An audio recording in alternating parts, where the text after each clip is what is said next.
అన్నదాన్ని ఒక కష్టార్జితాన్ని నమ్ముకుని ఆ రకంగా నేను ముందుకు వెళ్ళటంలో మీ ప్రేమ ఆప్యాయత తోడయి ఆ రకంగా నేను చేసిన కొంచెం కష్టానికి అది వినోదంగా మీరందరూ దానికి ఎంతో ప్రతిఫలంగా నాకు ఇచ్చి ఈ రోజున ఈ పొజిషన్లో నేను ఉంటానికి మీరు అందరూ కూడా కారణమయ్యారు. ఆ రకంగా తెలుగు వాళ్ళు ఈ ప్రపంచంలో ఎక్కడ ఉన్నా సరే వాళ్ళ ఆదరాభిమానాలతోటి ఈరోజు నేను ఇంత వాడిని అయ్యాను. అందుకు నేను ఎప్పుడూ కృతజ్ఞుడై ఉంటాను. ఇంత ప్రేమ అభిమానంతో ఎదిగిన తర్వాత ఒక స్టేటస్, ఒక స్టార్ స్టేటస్ వచ్చిన తర్వాత ఒకసారి చూస్తే ఒక్కోసారి ఒంటరిగా కూర్చోవడం అనిపిస్తుంది. నిజంగా ఇది నాకు అర్హత ఉందా, ఇంత పొజిషన్, ఇంత మంది చేత అభిమానించబడే స్థాయి నీకు రావటం అన్నది నాకు నిజంగా అర్హత ఉందా, దీనికి కారణం ఏమిటి అంటే నా యొక్క నటన చాతుర్యమో ప్రతిభా పాఠవాలో ఇంకోటో మంచితనమో లేకపోతే ఇంకోటో కానే కాదు. అది మీరు చూపించేటటువంటి ఆప్యాయత అనురాగాలకి నేను ఈ రోజున ఈ స్థితిలో ఉన్నానని ఎప్పుడు ఆ కృతజ్ఞతా భావంతో ఉండి సమాజానికి ఏమి చేయాలి, వీళ్ళకి ఏ రకంగా నేను థ్యాంక్స్ గివింగ్ ఎలా ఇవ్వాలనేది ఎప్పుడు నేను ఆలోచిస్తూ ఉంటాను. ఆ రకమైనటువంటి పరిస్థితుల్లో ఏమి చేయాలో తోయని పరిస్థితిలో నాకు ఒక వార్త ఈ రోజున బ్లడ్ బ్యాంక్, ఐ బ్యాంక్ పెట్టేందుకు దోహదపడింది. అది బ్లడ్ సమయానికి అందక ఎంతోమంది ప్రాణాలు కోల్పోతున్నారు అని తెలిసినప్పుడు ఇంతమంది అభిమానులు ఉన్నారు. ఈ అభిమానం కేవలం ఇందాక బుద్ధప్రసాద్ గారు చెప్పినట్టుగా వేరే హీరోల వాల్ పోస్టర్ల మీద వాళ్ళు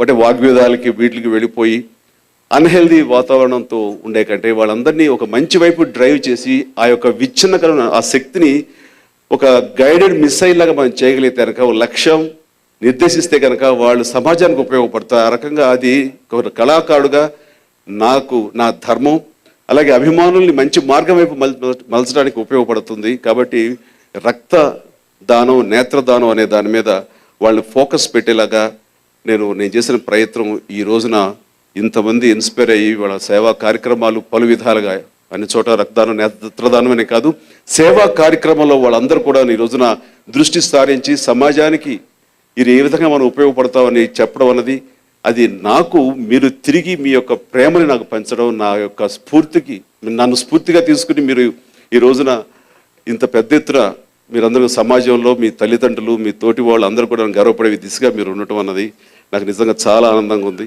అండ్ దీనికి ప్రతి ఒక్కరికి నా హృదయపూర్వక అభినందనలు మరొకసారి తెలియజేసుకున్నాను. ఇది ఇలా ఉండగా రాజకీయాలు నిజంగా నాకు అవసరమా అని నన్ను ఎప్పుడూ క్వశ్చన్ వేసుకుంటే, అండ్ ఇది నా కోరిక కంటే కూడాను నన్ను అభిమానించే వారి కోరిక అని నేను నిస్సందేహంగా చెప్పగలను. ఈ రోజున ప్రతి ఒక్కరు కూడాను చిరంజీవి లాంటి వ్యక్తి రాజకీయాల్లోకి రావాలి, కొత్తదనం తీసుకురావాలి అన్న మీ యొక్క బలమైన కోరిక నేను రాజకీయాల్లోకి వచ్చేలా చేసింది. అందుకని నేను కూడా ఆ రాజకీయాల వైపు రావాలి అనే దృష్టి పెట్టి రావాలని నిర్ణయం తీసుకున్న తర్వాత నాకు అనిపించింది రాజకీయాల్లో అసమానతలు ఉన్నాయి కాబట్టి సామాజిక న్యాయం అంటూ జరగాలి. సామాజిక న్యాయం జరిగినప్పుడే ఆర్థికంగా, రాజకీయంగా సమానత్వం ఉంటుంది, అసమానతలు తొలగిపోతాయని ఆ రకమైన ప్రయత్నం కోసం వచ్చాను తప్ప నేనేదో పదవులు ఆశించో, నేను ఉన్నతమైన పదవులు ఈ రోజున అధిరోహించాలని మాత్రం కానే కాదన్నది వాస్తవం. ఒకవేళ రాజకీయ నాయకుడిగా అవన్నీ వాటంతటా వస్తే గనక ఖచ్చితంగా అది భవిష్యత్తు నిర్ణయించింది.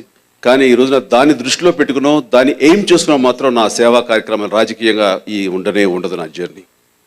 సో ఎప్పుడు ఏదొచ్చినా సరే దాన్ని ఆలింగనం చేసుకోవటం, ఆ రకంగా బాధ్యతని చిత్తశుద్ధితో నిర్వర్తించుతూ ముందుకు వెళ్ళటమే తప్ప అది ఏం చేసుకుని మాత్రం కాదు. ఒకటే ఎయిమ్, ప్రజలకు ఉన్నతమైన ప్రమాణాలతో లైఫ్ స్టైల్ కావాలి, ఆ రకంగా జీవితం ఉన్నతమైన ప్రమాణాలు ఉండాలి అన్నది ఒక్కటే ధ్యేయం. దానికి నా యొక్క పరిధి మేరకు నేను ఏమి చేయగలనే ఉంటాను తప్ప నాకేమిటని మాత్రం ఎప్పుడు అనుకోరని ఈ సందర్భంగా మీకు అందరికీ తెలియజేస్తున్నాను.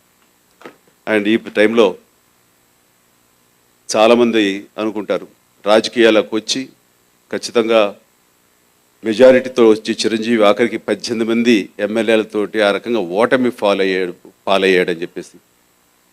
నేను ఎప్పుడు ఎలా ఆలోచిస్తానంటే అది ఓటమి పాలవటం కాదు, నా యొక్క తప్పిదాలు కావచ్చు, లేకపోతే ఆ టైంలో ప్రజాభిప్రాయం ఆ రకంగా ఉండొచ్చు. ఏవైనా సరే ప్రజలు ఇచ్చినటువంటి ఆ తీర్పుకి శిరోధార్యంగా భావించి ఆ రకంగా కూడా నేను ఏమాత్రం డిసప్పాయింట్ అవ్వకపోగా అది నా వంతు బాధ్యతగా తీసుకుని ముందుకు ఒకసారి రాజకీయాలకు రావాలనుకున్నాను. అందుకని ఎంత శక్తి ఉంటే ఆ శక్తి మేరకు పోరాడదామని అనుకున్నాను. బట్ ఆ తర్వాత పెద్ద శక్తి, జాతీయ స్థాయి శక్తి అయినటువంటి కాంగ్రెస్ పార్టీలో విలీనం అవ్వటానికి కూడా చాలామంది సంశయించారు, మరియు చాలామంది ఎక్కువ మంది దాన్ని సపోర్ట్ చేశారు. ఆ రకంగా దానికి చేయటానికి ఈ రోజున మీ దగ్గర కారణం చెప్పాలి. నా లోపల అంతర్గతంగా నేను ఏమనుకున్నాను అన్నది.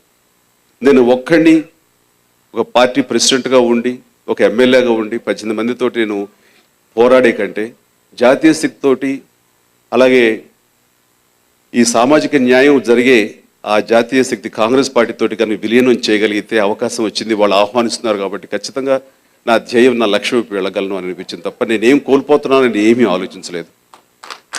కాబట్టి ఇక్కడ నాకేమిటని ఆలోచిస్తుంటే కనుక నేను ఖచ్చితంగా ఒంటరి పోరాటం చేస్తుండేవాడిని. కానీ నా సిద్ధాంతం నదీ ప్రవాహ సిద్ధాంతం. ఒక నది తన లక్ష్యం అంటే సముద్రంలో కలవాలి అన్నది ప్రతి నది ఒక లక్ష్యం అనుకుంటే కనుక, అలాగే ప్రజలకి ఉన్నత ప్రమాణాలతోటి వాళ్ళకి మంచి జీవితం ఇవ్వాలి అని అది నా లక్ష్యం అని అనుకుంటే, సామాజిక న్యాయం నా లక్ష్యం అని నేను అనుకున్నాను. కాబట్టి అటు వెళ్ళటం కోసంగా నది అటు పల్లం వైపు వెళుతూ, ఎదురుగా కనుక కొండలు వస్తే కొండలను తప్పించుకుంటూ, లోయలు వస్తే కనుక